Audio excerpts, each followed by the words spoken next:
ஒரு மாதிரி காலையில கிளம்புனவங்க இப்போ ஆல்மோஸ்ட் ஒரு ஈவினிங் ஆயிடுச்சு. ஒரு மாதிரி குளிர ஆரம்பிக்குது. பெருசா எந்த ஒரு எக்ஸ்ட்ரா ஸ்வெட்டர் அந்த மாதிரி எதுவுமே இல்லை, அவங்க போட்டு வந்தது மட்டும்தான். ஸோ அதுலயே முடிஞ்ச அளவுக்கு வந்துட்டு நம்ம வந்துட்டு பண்ணலாம்னு சொல்லிட்டு அந்த தொப்பி இப்பெல்லாம் ஓரளவுக்கு அப்படியே மாட்டிட்டு அங்கேயே ஒரு மாதிரி குறுக்கி வந்து படுத்துடுறாங்க. பயங்கரமான குளிர், மைனஸ்ல வந்துட்டு போகுது.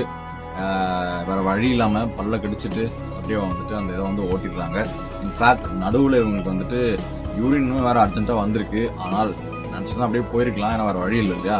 ஆனால் அப்படி ஒரு வேளை போயிருந்தா அதுவே ஒரு மாதிரி, ஏன்னா தண்ணி இல்லைங்களா, ஒரு மாதிரி ஆல்ரெடி குளிருது, அவ்வளோ வேற எங்கேயும் வரைச்சி போச்சுன்னா அது பிரச்சனை இல்லைன்னு சொல்லிட்டு ஒரு மாதிரி எல்லாத்தையும் கண்ட்ரோல் பண்ணிட்டு நைட்டை வந்து ஓட்டுறாங்க. கஷ்டமாப்பா. ஸோ அடுத்த நாள் தேர்ஸ்டே வந்துட்டு விடிஞ்சதுக்கப்புறம் சரி இப்படியே படுத்துக்கிட்டு இருந்தால் எப்படி, ஏதாவது நம்ம பண்ணணும் இல்லைங்களா. தண்ணி வார தீர்ந்து போயிருது. ஸோ என்ன பண்ணுறாங்க, பக்கத்தில் அந்த ஒரு ஒயாசிஸ் மாதிரி இருக்குன்னு சொன்னேன் இல்லைங்களா, அது லைட்டாக கொஞ்சம் தவுந்து போகிற தூரம் தான். ஸோ அங்கேருந்து லைட்டாக அவங்க பாட்டிலில் ஃபில் பண்ணி ஐஸ்